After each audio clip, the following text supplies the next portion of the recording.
Hi everyone. So today we are starting with the second part of international affairs for your 71st BPSC prelims.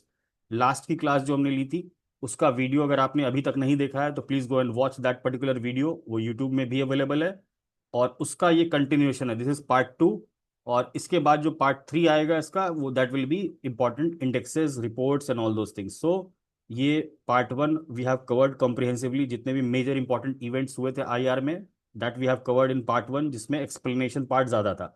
Today we are seeing the factual part, जो one liner वाली चीजें होती हैं। These are very very important because आप है ना, anything can be asked.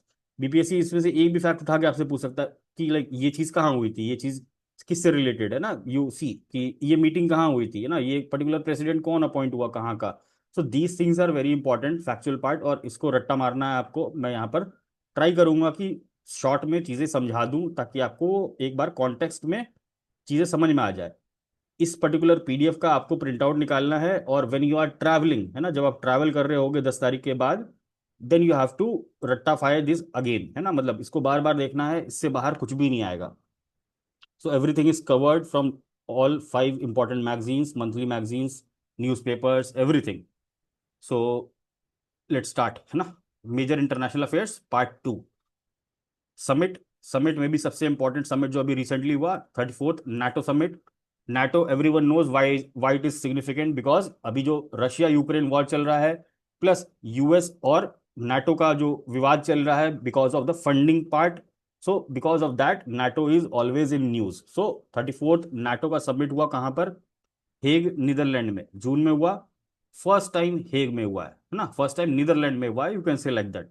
तो ये एक फैक्ट इंपॉर्टेंट याद रखेंगे। नाटो से अभी के रिसेंट एग्जाम्स में क्वेश्चंस पूछा भी गया है ना, so be very clear with the basic things.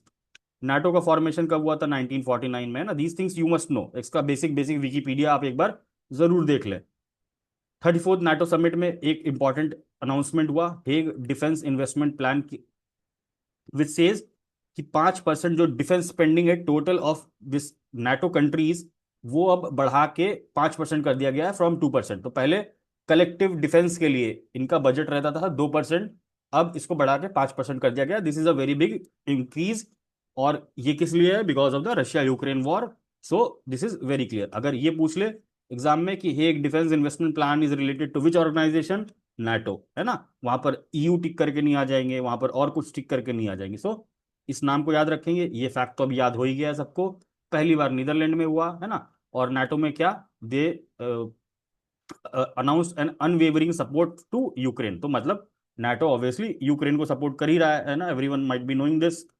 NATO का कुछ कुछ बेसिक है ना, 32 कंट्रीज हैं, यूरोप और नॉर्थ अमेरिका कंट्रीज हैं। वॉशिंगटन ट्रीटी जो कि फाउंडेशन ट्रीटी है नाटो का, 1949 में इसके थ्रू ही नाटो बना था। इसके आर्टिकल 5 के अकॉर्डिंग कलेक्टिव डिफेंस का प्रोविजन है ना, कि अगर किसी भी नाटो कंट्री पे अटैक होता है तो पूरा का पूरा नाटो उसका रिटेलिएशन करेगा। ठीक है, सो this is about Washington treaty. इसका जो नाटो का नेक्स्ट समिट है वो कहाँ होगा? टर्की में होने वाला है। ठीक है, सो this is not very important but ठीक है। फंडिंग पार्ट देख ले नाटो की, तो US 66% of the budget of NATO comes from United states. तभी आप देखते हो डोनाल्ड ट्रंप अभी रिसेंटली या ना कुछ समय से ये बोल रहे हैं कि नाटो का बजट घटाना है, और जो और यूरोपियन कंट्रीज हैं उनको बोल रहे हैं कि यू स्पेंड मोर। आप सी 66%, और सेकेंड हाईएस्ट जो स्पेंड है वो है जर्मनी का 6%। सो कितना बड़ा गैप है, 60% का गैप है। तो this is the major issue going on in the NATO. ये नाटो की सारी बातें हो गई लगभग प्रीलिम्स में जो भी इंपॉर्टेंट है आपके लिए। Then comes 51st G7 summit, recently अभी हुआ था कहाँ? अल्बर्टा कनाडा में। अब यहां पर कौन गया था? Prime minister Modi at the outreach summit है ना। This is, India is not part of G7, but outreach summit में प्राइम मिनिस्टर मोदी को इन्वाइट किया गया था बाय कनाडा के प्राइम मिनिस्टर मार्क कार्नी। ठीक है, तो मार्क कार्नी कौन है? कनाडा के नए पीएम है। नए क्यों है? क्योंकि अभी आपने रिसेंटली सुना होगा, लास्ट ईयर है ना, इंडिया कनाडा रिलेशंस बहुत ज्यादा खराब हो गया था because of the Khalistan issue. तो जस्टिन ट्रूडो, अगेन इलेक्शन हुआ, जस्टिन ट्रूडो के बाद mark Carney became the new prime minister. So again कोई भी कंट्री में नई सरकार आती है तो जो हमारा रिलेशंस होता है वो रीओरिएंट होता है। तो हमारा रिलेशन कनाडा के साथ बहुत ज्यादा खराब हो गया था इन लाइक दिसंबर ना, उस पीरियड में, दिसंबर 2024 के आसपास। Then this particular new PM came, और इन्होंने इनवाइट किया प्राइम मिनिस्टर को, and we they had a bilateral meeting also, first visit since 2015, तो प्राइम मिनिस्टर मोदी कनाडा 2015 के बाद पहली बार गए हैं। और यहाँ पर इस पर्टिकुलर जी समिट के अलावा बायलैटरल मीटिंग भी हुई थी कनाडा के साथ। इसमें बेसिकली बात क्या हुई, restarting stalled negotiations on early progress trade agreement.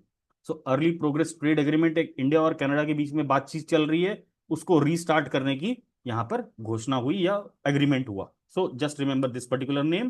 किसके साथ है, कनाडा के साथ। कनाडा के साथ मैंने बता दिया रिलेशन पहले खराब था, अभी नए प्राइम मिनिस्टर आए तो पूरा का पूरा रिलेशन भी रीओरिएंट होता है, तो बायलेटरल मीटिंग हुई थी। अब ये 51st G7 समिट का मेजर मेजर आउटकम क्या हुआ, not very important for us. एक दो चीजें जो इंपॉर्टेंट है वो मैं यहाँ बता दूंगा। जो चीज मैं ज्यादा स्ट्रेस करके बोलूं, जस्ट रिमेंबर कि वो चीज हमको एग्जाम तक रिटेन करके रखनी है ना। बाकी जो कुछ कुछ बातें हैं that has to be told so that continuity is maintain, मैं कंटिन्यूटी में समझाऊं, for that it is important. But जिस चीज पे स्ट्रेस करूं वो चीज आपको याद रखनी है प्रीलिम्स तक। तो आउटकम में कनानासिस वाइल्ड लाइफ चार्टर का अनाउंसमेंट हुआ, इसको इंडिया भी एंडोर्स किया। मतलब ये किसका इनिशिएटिव है, अगर ये वाइल्ड लाइफ चार्टर करके पूछ ले तो it is an initiative of G7, India ने इसको एंडोर्स किया। क्रिटिकल मिनरल प्रोडक्शन अलायंस यहाँ पर लॉन्च किया गया बाय G7, ठीक है। तो just remember this critical mineral production alliance, एक लास्ट क्लास में मैंने बताया था जो यूएस के साथ हुआ था, है ना। सो जस्ट रिमेंबर कि क्या चीज क्रिटिकल मिनरल में यूएस के साथ हो रही है, क्या चीज G7 में हो रही है। So be very clear, critical mineral production alliance. फिर काउंटर माइग्रेंट स्मगलिंग, इससे रिलेटेड एक कुछ डिक्लेरेशन हुआ। Post Brexit trade agreement between US and UK, this is not very important, ठीक है। फिर कनाडा ने एक नई मिनिस्ट्री का अनाउंसमेंट किया है, new ministry for AI and digital innovation. तो ये वन लाइनर पूछा जा सकता है कि किस पर्टिकुलर कंट्री ने रिसेंटली एक नई मिनिस्ट्री बनाई है फॉर एआई और डिजिटल इनोवेशन, तो इट इज कनाडा। यहां पर आपका एक होमवर्क है, G7 के बारे में विकिपीडिया में जाके वापस से पढ़ लेंगे कि G7 क्या है ना। What is the meaning of G7, उस ग्रुपिंग का सिग्निफिकेंस क्या है, विकिपीडिया का पहला पैराग्राफ पढ़ेंगे, you will get to know. कुछ भी नोट करना हो, इसका प्रिंट आउट निकालना है, यहाँ पर आप यहाँ पर नोट भी कर सकते हैं। तो I have left some space also for you all. So this was all about G7 summit. Now comes 46th ASEAN summit 2025, मई में हुआ और मलेशिया में हुआ। थीम क्या था इसका, inclusivity and sustainability, not very important, इसमें कुछ खास बात नहीं हुई। 46 थे तो आप समझ लो ये ना 46वीं बार हुआ है, तो ऐसा कुछ खास बात तो हुई नहीं यहाँ। 6th बिम्स्टेक समिट भी हुआ अप्रैल में बैंकॉक थाईलैंड, है ना। इसका भी थीम क्या था, prosperous resilient and open BIMSTEC. अब बिम्स्टेक बिकम्स इंपॉर्टेंट बिकॉज इससे कुछ कुछ इंपॉर्टेंट इवेंट्स रिलेटेड है, कुछ कुछ इंपॉर्टेंट फैक्ट्स रिलेटेड है। आउटकम इसका क्या था, number one Bangkok declaration. Again कोई भी समिट होता है तो उसका डिक्लेरेशन होता है, जिस जगह पे होता है उसी के नाम से एक डिक्लेरेशन भी होता है, तो Bangkok declaration. First ever BIMSTEC vision 2030 adopted, है ना। So just remember this, BIMSTEC vision 2030 was adopted here for the very first time. Vision में बहुत सारी चीजें आ जाती है ना, सिक्योरिटी हो गया, इकोनॉमी हो गया, ट्रेड हो गया, कल्चर हो गया ना। सो कोई भी विजन होता है किसी भी ऑर्गेनाइजेशन को तो बहुत बड़ा होता है, तो you don't need to know the vision part, अंदर की बातें अभी क्या है, बट जस्ट रिमेंबर कि first ever BIMSTEC vision 2030 was adopted year. अब यहाँ पर प्राइम मिनिस्टर मोदी कहते हैं ना, so India announce certain things. India ने creation of BIMSTEC chamber of commerce का अनाउंसमेंट किया कि जो बिम्स्टेक कंट्रीज हैं उनके बीच में चैम्बर ऑफ कॉमर्स स्टैब्लिश किया जाए, ताकि जो हमारे ट्रेड के हैं, कॉमर्स की बातें हैं, उस पर ज्यादा सहमति बन सके। एंड एनुअल बिजनेस समिट, तो ये भी ज्यादा इंपॉर्टेंट, एक एनुअल बिजनेस समिट होगा बिम्स्टेक का इंडिया में, या इंडिया होस्ट करेगा। Study on trade in local currency, ठीक है। अभी इंडिया ने प्रपोज किया कि वहां जो बिम्स्टेक की कंट्रीज हैं उनके बीच में जो ट्रेड होता है ना, उसमें लोकल करेंसी का कैसे यूज किया जा सके। तो आपने एक टर्म भी सुना होगा, डी डॉलराइजेशन, है ना। So it is related to that.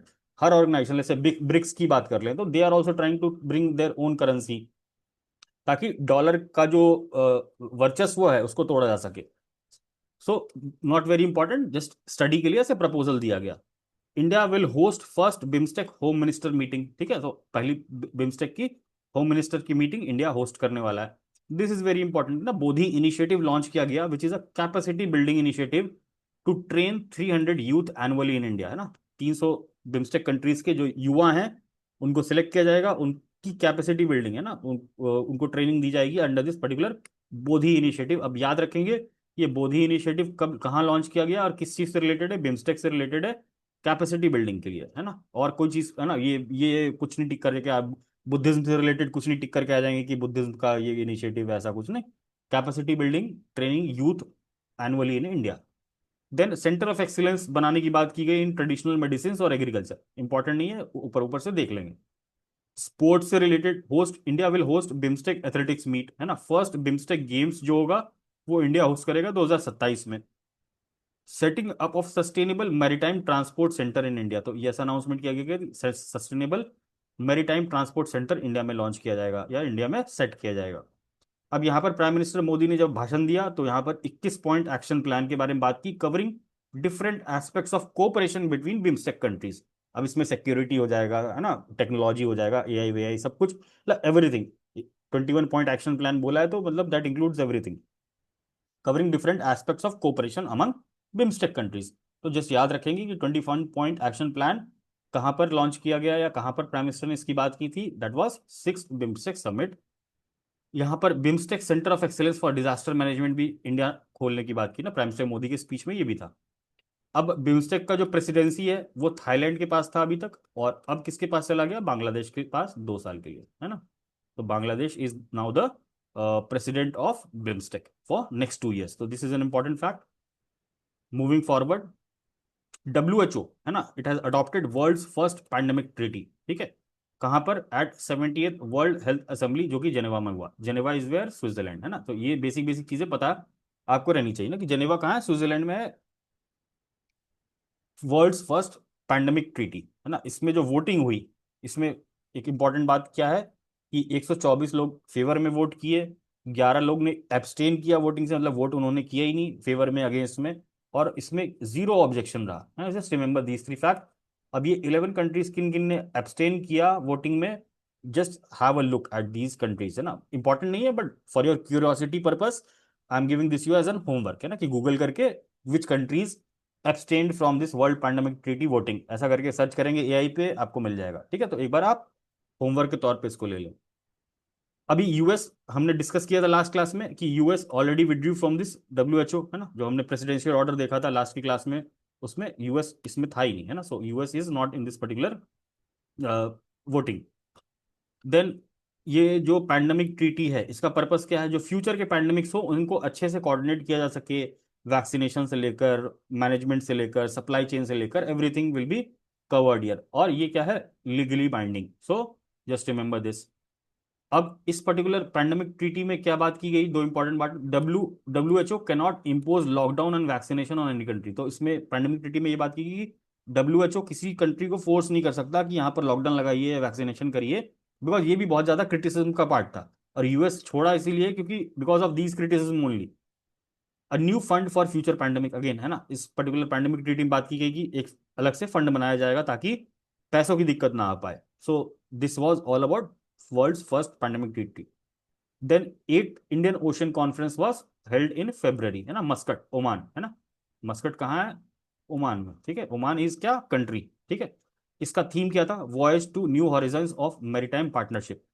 अब ये कॉन्फ्रेंस वैसे तो इंपॉर्टेंट नहीं है, बट अभी के रिसेंट के पेपर्स जो अगर आप देखोगे, not only BPSC but other exams also, तो उसमें इस तरह की चीजें रैंडमली पूछ रहा है ना। इसमें एक तो 2 बातें होती हैं कि कुछ चीज पहली बार हुई है, किस चीज का बहुत बड़ा सिग्निफिकेंस है, इसलिए वो पूछा गया है ना। वो भी चीजें पूछी जाएंगी आपके पेपर में, 4-5 नंबर, 4-5 क्वेश्चंस, बट कुछ ऐसे क्वेश्चंस भी पूछे जा रहे हैं जिनका कोई खास मतलब है नहीं, जैसे 8th इंडियन ओशन कॉन्फ्रेंस, इसके बारे में कई सारे एग्जाम्स में रिसेंटली पूछा स्टेटमेंट बना के। So because of the significance of Indian ocean, Indo Pacific region, आपको ये चीज पढ़नी बनती है ना। सो 8वां है, ये फर्क नहीं पड़ता, but since Indo Pacific, Indian ocean, ये रीजन इंपॉर्टेंट हैं, न्यूज में हमेशा रहते हैं, so you must know basic बात अबाउट दीज थिंग्स। तो ये इंडियन ओशन कॉन्फ्रेंस लॉन्च किया गया था कब, 2016 में, by India foundation. India foundation एक संस्था है ना, इंडिया की, नॉट गवर्नमेंट, है ना, it is not government organisation but it is a research organisation kind of thing. So 2016 में लॉन्च किया गया था। अभी कहाँ हुआ है, ओमान, मस्कट, है ना। थीम क्या था, ये रहा, बस इतनी सी बात जानेंगे।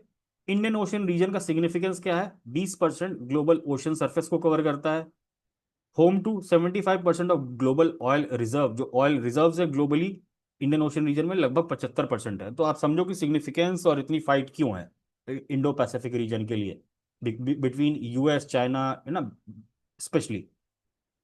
80% global maritime oil trade Indian Ocean region से होकर गुजरता है। इंपॉर्टेंट चोक पॉइंट्स, है ना, choke points award global trade and security points, है ना, जहां बहुत ज्यादा सिग्निफिकेंस होता है उनका। तो ये चीज हम बिल्कुल मैप में देख लेंगे, है ना। State of Malacca, state of Hormuz के बारे में लास्ट क्लास में बताया था, बाब अल मंदेब, है ना, मोजाम्बिक चैनल। अब ये चार पांच चीजें मैप में जाके आपका होमवर्क है, इसको देखना है, इन चोक पॉइंट्स को। So this was all about this particular Indian Ocean region. Moving forward, अभी रिसेंटली हमारे Rajnath Singh defence minister, SCO, है ना, शंघाई कोऑपरेशन ऑर्गेनाइजेशन के डिफेंस मिनिस्टर के सबमिट में गए थे क्विंगडाओ, चाइना। तो एससीओ का हेड कौन है इस बार? चाइना। तो जस्ट रिमेंबर दिस। और जो ब्रिक्स हो रहा है, अभी मैं आगे बताऊंगा, ब्रिक्स जो हो रहा है, ब्रिक्स समिट कौन प्रेसिडेंसी लिए हुआ है? ब्राजील।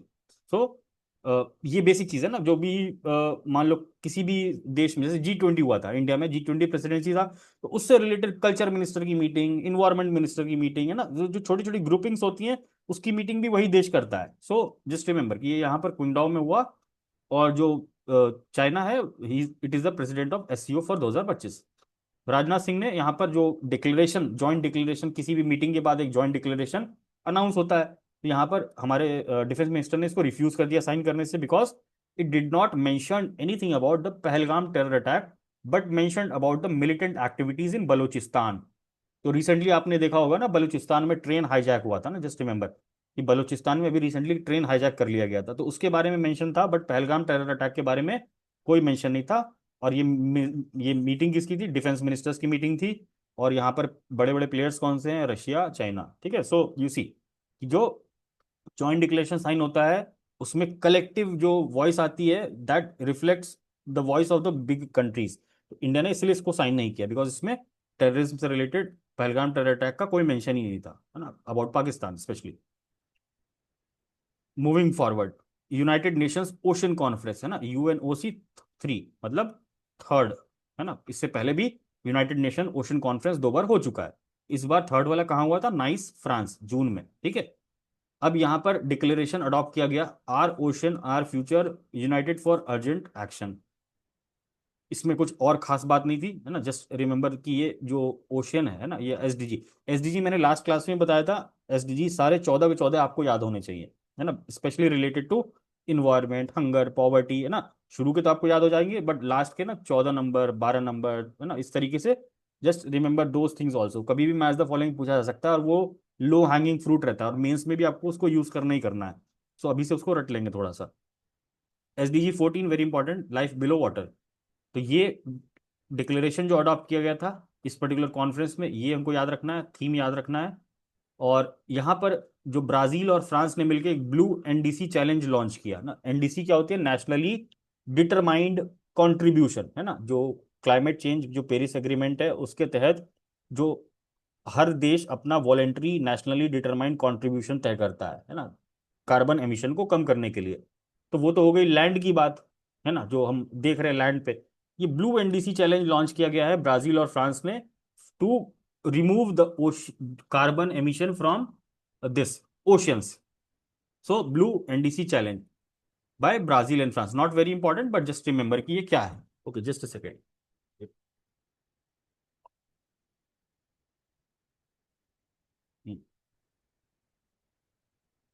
अब इस पर्टिकुलर ओशन कॉन्फ्रेंस में ना तीन चार कीवर्ड्स दिए हुए थे ना, जो मुझे लगता है कि आप लोगों को पता होने चाहिए थोड़ा सा। इनकी बात की गई थी, इनके अंदर क्या क्या करेंगी वो इंपॉर्टेंट नहीं है, जस्ट रिमेंबर कि इसमें बात की गई ट्रिपल प्लानिटरी क्राइसिस के बारे में, जिसमें इंक्लूडेड है क्लाइमेट चेंज, बायोडाइवर्सिटी लॉस और पॉल्यूशन। तीनों के कारण ओशंस का जो बायोडाइवर्सिटी लॉस हो रहा है, that is also important. Pollution जो हो रहा है, जो ओशन पॉल्यूशन हो रहा है, दैट इज ऑल्सो इंपॉर्टेंट। और क्लाइमेट चेंज के कारण जो उसमें बाकी चेंजेस आ रहे हैं ना, सी लेवल चेंजेस आ रहे हैं, सी लेवल राइज हो रहा है, those things are also include. तो इसको टोटल क्या कहते हैं? Triple planetary crisis. तो ऑब्वियसली ये जो कॉन्फ्रेंस हुई उसमें जो ये आर ओशन आर फ्यूचर है, तो इसमें ये तीनों क्राइसिस को रोकने की बात की। तो ट्रिपल प्लानिटरी क्राइसिस ये अपन ऐसे में भी यूज करेंगे ना, डिपेंडिंग अपॉन द टॉपिक। फिर एक कन्वेंशन ऑन बायोलॉजिकल डाइवर्सिटी, अब सबको पता है ना, CBD, ये मैं इन्वायरमेंट वाले सेक्शन में पढ़ाऊंगा। इसकी बात की गई। Kunming Montreal global biodiversity framework, है ना, ये भी इसी से रिलेटेड है, CBD से रिलेटेड है। तो जस्ट रिमेंबर कि कुनमिंग मॉन्ट्रियल प्रोटोकॉल या फ्रेमवर्क किसी से related? It is related to global biodiversity framework. एक और चीज की बात की, बायोडाइवर्सिटी बियॉन्ड नेचुरल जुरिस्डिक्शन, है ना, ये लास्ट ईयर न्यूज में था, बट स्टिल अभी फोर्स में ये 2026 में आने वाला है। तो BBNJ, biodiversity beyond natural jurisdiction, it is related to ocean. किसी को नहीं पता है तो एक बार इसको गूगल करके पढ़ लेंगे, है ना। I am giving this you as an homework. 17th BRICS summit, again Brazil, मैंने बोला ब्रिक्स समिट कहाँ हो रहा है, ब्राजील और एससीओ चाइना। ब्रिक्स 17th है ना, ये भी नंबर भी याद रखेंगे। प्राइम मिनिस्टर मोदी गए, यहाँ कुछ खास ऐसा कुछ हुआ नहीं है ना, कोई भी ऐसा आउटकम जो इंडिया के लिए हो या कुछ अनाउंसमेंट हो, वैसा कुछ खास था नहीं। यहाँ पर सिर्फ एक इंपॉर्टेंट बात हुई कि वियतनाम को इंक्लूड किया गया 10th पार्टनर कंट्री, ब्रिक्स का पार्टनर कंट्री के तौर पे Vietnam got included. One liner factual बात। इंडिया का इनिशिएटिव यहाँ पर ब्रिक्स से रिलेटेड क्या था, नॉट येट दिस समिट, इस समिट में नहीं, बट थोड़ा सा पुराना ना, लाइक कई सारी मीटिंग्स चलती रहती हैं, तो इंडिया का जो एक इनिशिएटिव था जनवरी में स्टार्ट किया गया, BRICS startup knowledge hub. So this is just an important piece of information. अब जब प्राइम मिनिस्टर यहाँ पर गए थे जुलाई में ब्रिक्स समिट अटेंड करने, तो साथ साथ उन्होंने और देशों की भी विजिट की, इसमें घाना पहली बार गए थे ना, Ghana first ever visit of prime minister Modi. Trinidad Trinidad और टोबागो है ना, यहाँ पर भी गए, अर्जेंटीना भी गए, नामीबिया भी गए और ब्राजील तो गए ही गए। तो ये 4-5 कंट्री गए। अब इसमें कुछ खास बात है नहीं, है ना, नॉर्मल सी विजिट थी। और ऑफ कोर्स हम जा क्यों रहे हैं, सबको पता है, लास्ट क्लास में मैंने बता दिया था, क्रिटिकल मिनरल, है ना, ट्रेड, इन सब चीज़ों के लिए प्राइम मिनिस्टर मोदी या गवर्नमेंट ऑफ इंडिया ट्राई कर रही है। So Argentina, can someone tell me, lithium, is lithium related to Argentina. Brazil में कौन सा मिनरल सबसे ज्यादा पाया जाता है, घाना में सबसे इंपॉर्टेंट मिनरल कौन सा है, can someone tell me in the comment box. थोड़ा सा सर्च करके let me know in the comment box. अब ये सारे मीटिंग्स वीटिंग्स की बात हमने कवर कर ली। Now comes the one liner facts, है ना, वन लाइनर जो कि इंपॉर्टेंट इवेंट्स भी हैं, इंडिया इलेक्ट हुआ है, इस टाइप की बातें विल सी। और ये भी आपको रट्टा मारना है ना, आप इसको समझने का बहुत ज़्यादा ट्राई करेंगे तो समझ में नहीं आएगा। या आपको रट्टा मारना है और एग्जाम से पहले आपको चीज़ें याद रहनी चाहिए, whatever we are seeing here. तो यहाँ पर India elected as vice president of international organisation of aids to marine navigation. So यहाँ पर याद करने वाली बात क्या है, वाइस प्रेसिडेंट इंडिया इलेक्ट हुआ है, ये ऑर्गेनाइजेशन है। इसकी पहली जनरल असेंबली की मीटिंग हुई थी कहाँ, सिंगापुर में, ठीक है।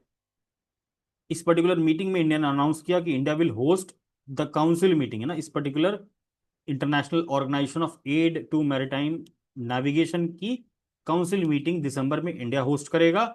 और जो इस पर्टिकुलर ऑर्गेनाइजेशन की जो जनरल असेंबली है 2027 वाली, वो भी इंडिया होस्ट करेगा। इसलिए ये इन्फॉर्मेशन इंपॉर्टेंट है, बस यहाँ पर ये याद रखना है कि वाइस प्रेसिडेंट इंडिया इलेक्ट हुआ है। Next, India elected president of international institute of administrative sciences, this is important, ठीक है। 2025 से 28 के टर्म के लिए प्रेसिडेंट इलेक्ट हुआ है। और ये इलेक्शन जो था, this was an historical election win for India, ठीक है। जो कब हुआ था, जून में हुआ था, ब्रसल्स में, है ना। तो इसकी जो ये इलेक्शन हुआ था ब्रसल्स में हुआ था। और इसमें जो साउथ अफ्रीका था वो उसने इस पर्टिकुलर इलेक्शन से विड्रॉ कर लिया था मई में। सो दिस इज नॉट इंपॉर्टेंट, ऐसे ही टिडबिट मैंने बता दिया।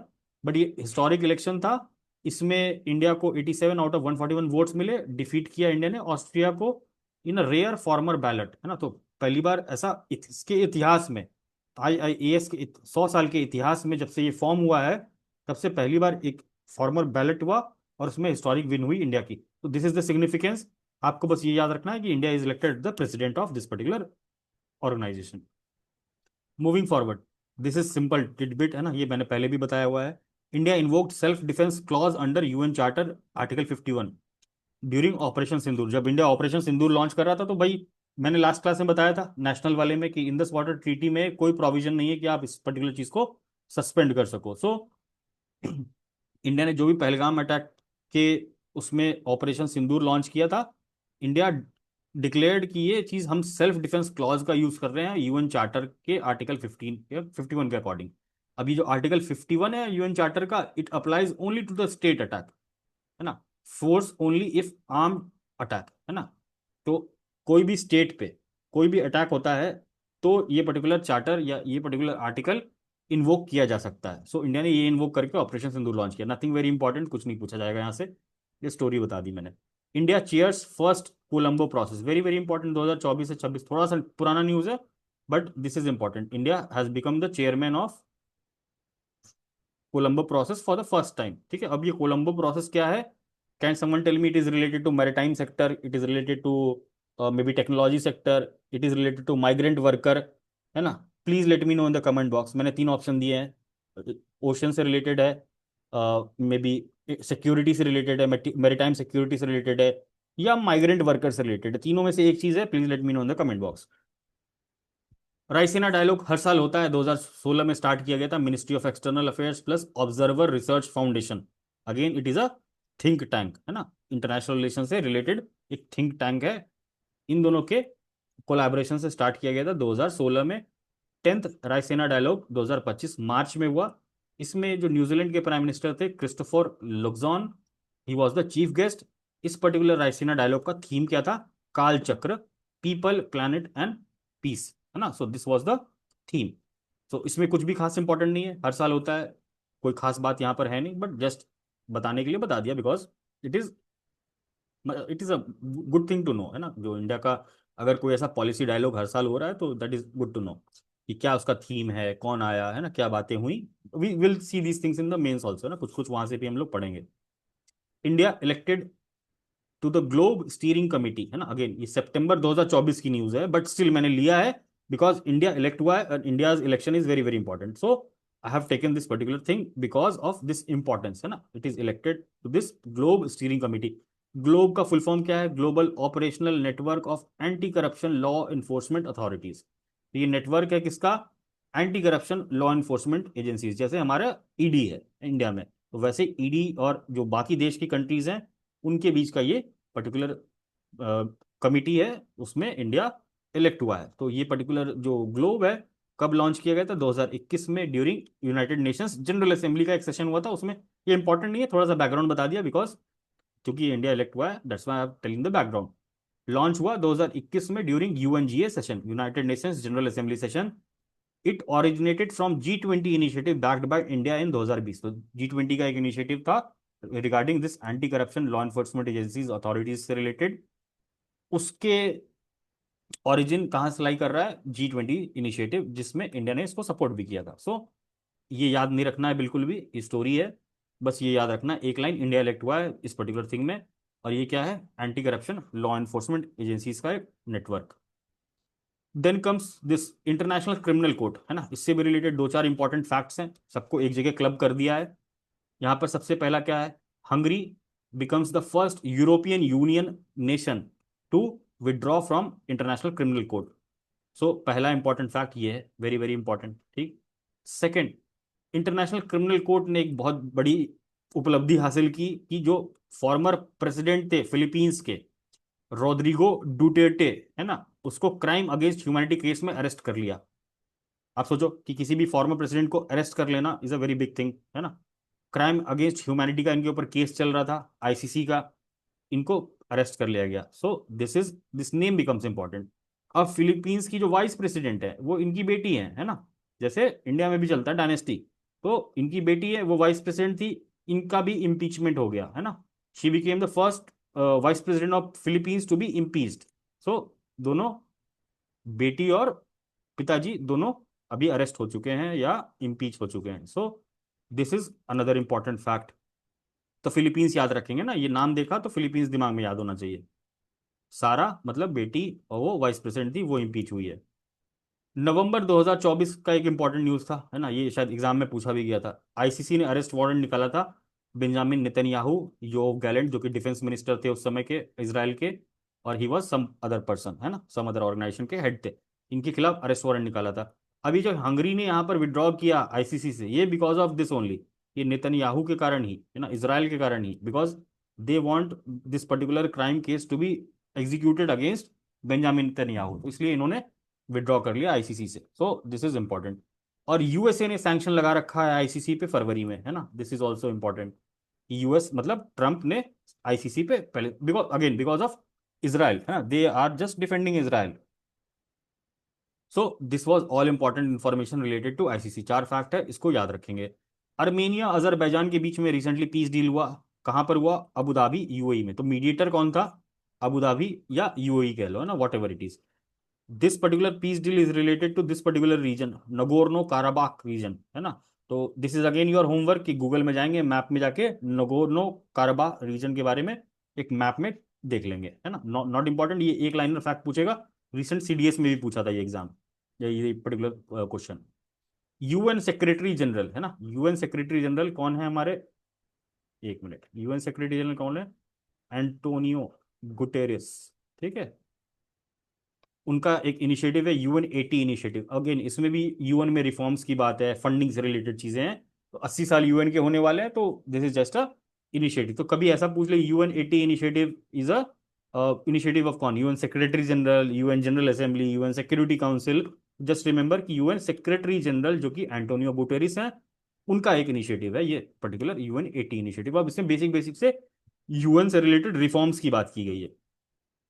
यूनाइटेड अरब अमीराट्स है ना, ब्लू वीजा लॉन्च किया है, लॉन्च फॉर इन्वायरमेंट कंट्रीब्यूशन के लिए ना। अगर कोई इंसान है ना, अगर उसने मतलब यूएई के अंदर भी किया हो इन्वायरमेंट से रिलेटेड काम, या यूएई के बाहर किसी कंट्री में किया हो, तो यूएई बोल रहा है कि आप आइए हमारे देश में, आपको हम ब्लू वीजा देते हैं, आप यहाँ रहिए, यहाँ पर आराम से आप और काम को बढ़ाइए। So see how other countries are promoting few things. Indonesia, मार्च का न्यूज है ना, joins BRICS new development bank, became first Southeast Asian nation to join this particular BRICS का new development bank. So again important fact है, just remember. और ये new development bank का headquarter कहां पर है, please let me know in the comment box. Mauritius और UK के बीच में चागोस आइलैंड डील हुई है, और इसको इंडिया ने भी सपोर्ट किया है। सो चागोस आइलैंड कहां पर लोकेटेड है, ये हमारा इंडिया है, यहां पर आप देखना चागोस है। तो मुझे आप लोग कमेंट में एक चीज बताना कि ये यहाँ पर मॉरिशियस, चागोस आइलैंड और ये जो लक्षद्वीप है, इन सब का सीक्वेंस क्या है, या ये रिलेटिव लोकेशन क्या है। Just go and watch these things है ना। एक बार आप मैप, जब मैपिंग वाला पार्ट कर रहे होगे, तो इनका रिलेटिव पोजीशन देखना, सेचेल्स कहाँ पर है ना, मालदीव्स कहाँ पर है, चागोस आइलैंड कहाँ पर है, लक्षद्वीप किधर की साइड है ना। These things just see the relative location. कई बार है ना ऊपर नीचे करने का पूछ लेता है, तो these things will help you in actual mapping वाले questions if it comes in the exam. But यहाँ पर ये चीज एकदम याद रखेंगे, चागोस आइलैंड डील किसके बीच में हुई है, मॉरिशस और यूके के बीच में हुई है। Australia has passed a hate crime law with mandatory jail for Nazi salutes. तो ऑस्ट्रेलिया ने कानून पास किया है ना। ऐसा भी क्वेश्चन कई बार पूछता है, जैसे 69 में अगर आप देखोगे तो मुझे याद है कि प्लेन लैंग्वेज एक्ट किस पर्टिकुलर कंट्री ने पास किया था, ऐसा पूछा था। तो जस्ट रिमेंबर कि कुछ ऐसे एक्ट्स होते हैं जो हमको याद रखने होते हैं for prelims. Australia hate crime law for with mandatory jail for Nazi salutes. अब नाजी यू नो कि Nazis thing is an abuse है ना, जो वर्ल्ड वॉर हिटलर और वो सब चीजें थी। तो any act which promotes these particular things is a hate crime है ना। सो हेट क्राइम तो कानून बन गया। ऑस्ट्रेलिया याद रखेंगे। UK, United Kingdom becomes first country to criminalise AI child abuse tools है ना, क्रिमिनल एंड पुलिसिंग बिल। तो अगर क्रिमिनल एंड पुलिसिंग बिल नाम से कुछ आ जाए तो यूनाइटेड किंगडम है। अगर ऐसा पूछ ले कि first country to criminalise artificial intelligence child abuse tools है ना, तो ऑनलाइन ऐसे बहुत सारे टूल्स होते हैं, उसको क्रिमिनलाइज कर दिया गया है। UK becomes the first country. Saudi Arabia, world's first artificial intelligence doctor clinic खोला गया है सऊदी अरब में है ना। So just remember this is also important. ये मैं साइंस टेक में ले जाता लेकिन यहाँ पर लिख दिया तो ठीक है। Just remember this. United nation security council में 5 नए नॉन परमानेंट मेंबर्स इलेक्ट हुए हैं है ना। कई बार जब इंडिया का रिलेशन होता है तब तो बहुत इंपॉर्टेंट बन ही जाता है। आपने देखा होगा लाइक 65th 66 का पेपर आप खोल के देखना, that time India got elected, तो उसमें पूछा गया था। सो बट स्टिल है ना, अभी यूएनएससी से रिलेटेड इंपॉर्टेंट चीजें देख लेंगे है ना। 4-5 नाम याद करना है, 6-5 ही नाम तो याद करने हैं। यहाँ पर यूएनएससी का बेसिक सबको पता होगा, अगर नहीं पता है तो जस्ट गो एंड रीड। इसके 15 मेंबर्स होते हैं टोटल, 5 परमानेंट, 15 नॉन परमानेंट, और 5 जो ये नॉन परमानेंट मेंबर होते हैं हर साल, हर 2 साल में रोटेट होते हैं। तो 5 नए नॉन परमानेंट मेंबर्स 2026-27 के टर्म के लिए यूनाइटेड नेशंस जनरल असेंबली में इलेक्ट हुए। तो UNSC is different, UNGA General Assembly is different. तो वोटिंग कहाँ हुई, जनरल असेंबली में, to elect these 5 non permanent members. कौन कौन बना, Bahrain, Colombia, Democratic Republic of Congo DRC है ना, इसकी चर्चा मैंने लास्ट क्लास में भी की थी।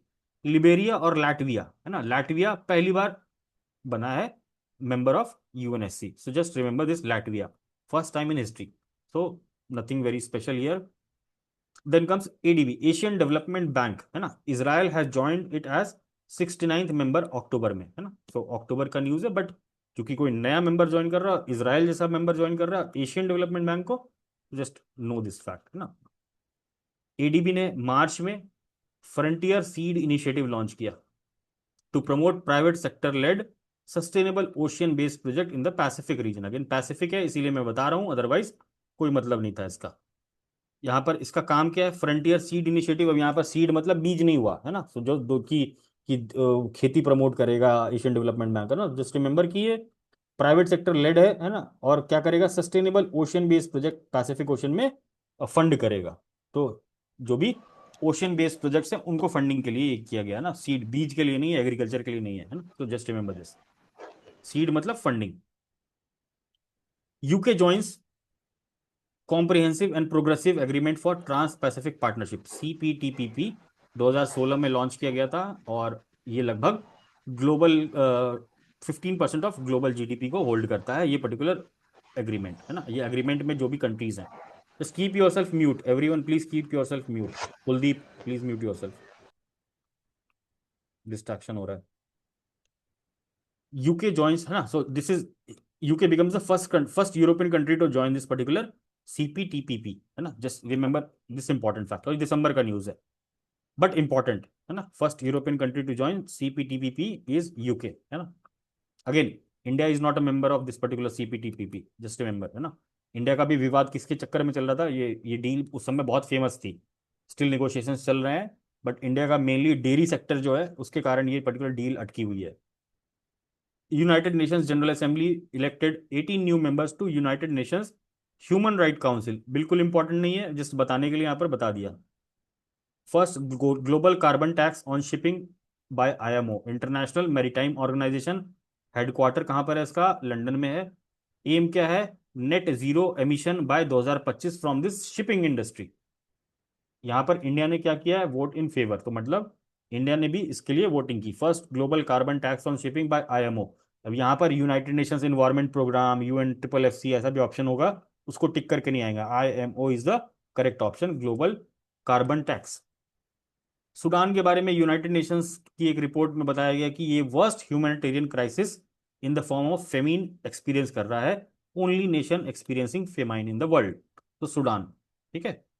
ब्रिक्स ने अगेन एक इनिशिएटिव लॉन्च किया, land restoration partnership, again afforestation, desertification, इनके लिए लैंड रिस्टोरेशन पार्टनरशिप लॉन्च किया ब्रिक्स। ठीक है, just remember this. Algeria has joined new development bank, अभी न्यू डेवलपमेंट बैंक के ऊपर हमने बात की थी ना यहाँ पर, सो just remember Algeria has joined this new development bank. Please let me know in the comment box इसका हेडक्वार्टर कहाँ पर है, शंघाई में है, बीजिंग में है, कहाँ पर है, just let me know in this comment box. Honduras एक कंपनी है, सॉरी एक कंट्री है, जिसने अपना एम्बेसी कहाँ खोला है, न्यू दिल्ली में। ठीक, तो एम्बेसी लेवल पे चीजें हुई हैं, just remember, one liner, not very important. Saudi और US के बीच में अभी हिस्टोरिक आर्म डील्स हुई है ना, अमेरिका का सबसे बड़ा आर्म डील हुआ है अभी बिटवीन US और सऊदी अरेबिया, मई के महीने में। Donald Trump visited Saudi Arabia, so during that period Donald Trump again फरवरी में एक ऑर्डर लेके आए थे, ban on trans women from women's sports, तो उन्होंने बैन कर दिया था ट्रांस वुमेन्स को to participate in women's sports. So just remember कि ये USA है, आएगा नहीं वैसे, बट जस्ट इंफॉर्मेशन के लिए। UNOCTC has launched VOTA, an initiative, Victims of Terrorism Association Network. ना, so this initiative is launched by United Nations Office of Counter Terrorism. See, UNOCT, Counter Terrorism, United Nations Office of Counter Terrorism. वोटान, Victims of Terrorism Associations Network. और वोटान किस चीज का outcome है, it is an outcome of first UN global Congress on victims of terrorism, 2022 में हुआ था। Not important, background दे दिया क्योंकि टेररिज्म से रिलेटेड है और इंडिया भी टेररिज्म का बहुत बड़ा भुक्तभोगी है, so that's why good to know. Niger, Mali, Burkina Faso, they have exited इकोवास, है ना, जस्ट रिमेंबर दिस। और ये साहेल रीजन है ना, अफ्रीका में, यू विल सी ये साहेल रीजन, एक बार जरा मेरे को कमेंट में आप लोग बताओ ये साहेल रीजन कहाँ पर है ना, सहारा को टच करता है क्या, सहारा डेजर्ट जो है, और इसमें कौन कौन सी कंट्रीज हैं साहेल रीजन में, just let me know these things in the comment box. Niger, Mali, Burkina Faso, ठीक है, इकोवास को एग्जिट कर दिया, not very important, this information is not very important, but this Sahel region is important from the geographical point of view. Next is Brazil, है ना, Brazil जो कि BRICS summit को चेयर कर रहा है।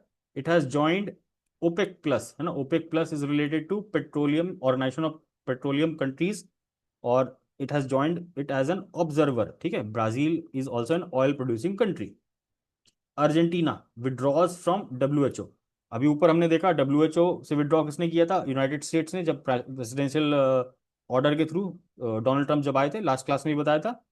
उसके बाद अर्जेंटीना ने भी विड्रॉ किया। This becomes very very important because BPSC या कोई भी एग्जाम ऐसे क्वेश्चन पूछता है जहाँ कंफ्यूजन हो, है ना। तो लोग यूएस टिक करके आएंगे और answer will be Argentina also.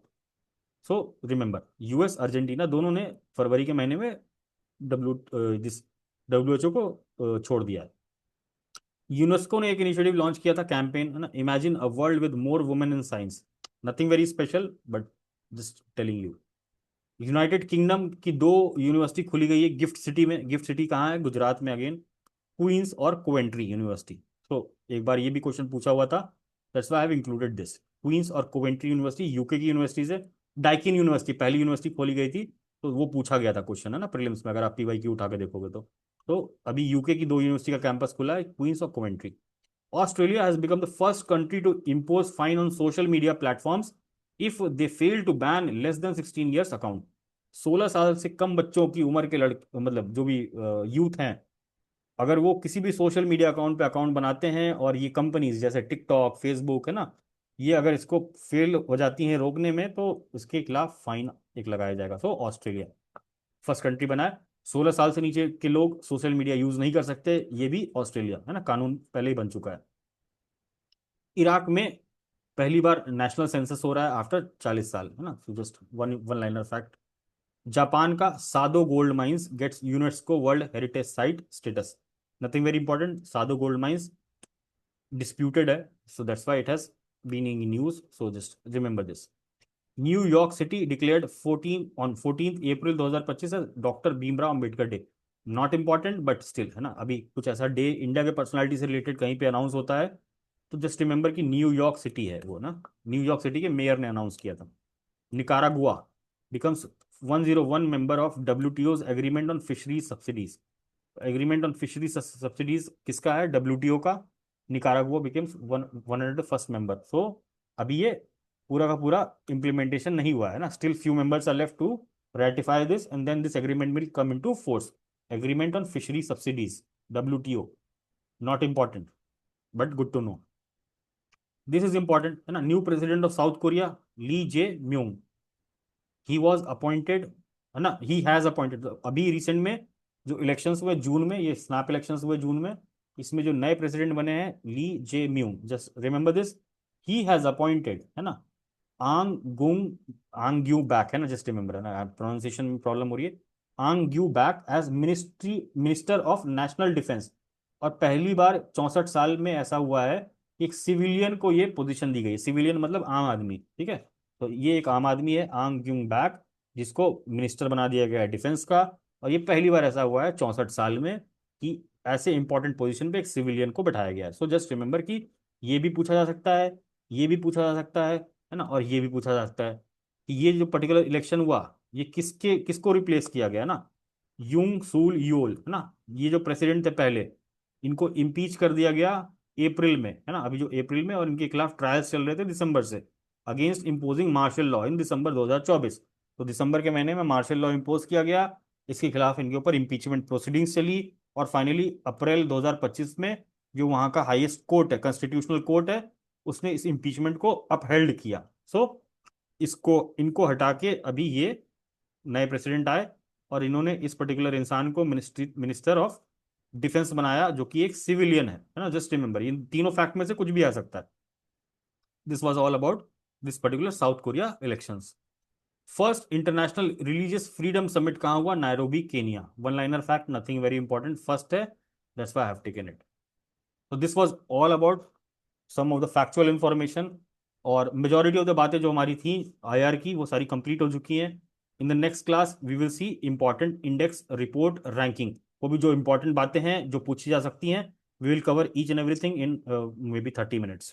तो next class will meet you all. Till then जो भी चीज़ें पढ़ाई गई हैं, है ना, अभी तक जो भी चीज़ें नेशनल स्पोर्ट्स और इंटरनेशनल अब ऑलमोस्ट खत्म हो गया, so please go and revise these things. ये ऑलमोस्ट 5 मैगजीन से कवर किया है, कॉम्प्रिहेंसिव है, एक भी इंपॉर्टेंट चीज़ आपका नहीं छूटेगा, this is my guarantee, if it comes from these particular months, है ना, लास्ट के 5-6 महीने या 8 महीने से अगर करंट अफेयर्स आता है, we have covered each and everything. So all the best and have fighter attitude. किसी को कोई इमोशनल लेवल पे अगर दिक्कत हो रही है तो just let me know those things in the comment box and I try to make a video when I'll make in the upcoming days on the mindset part and all those things for your exam. So that was all from my side. Now you all can ask your doubts. Okay. Sir test में good marks क्या होगा इस time पे?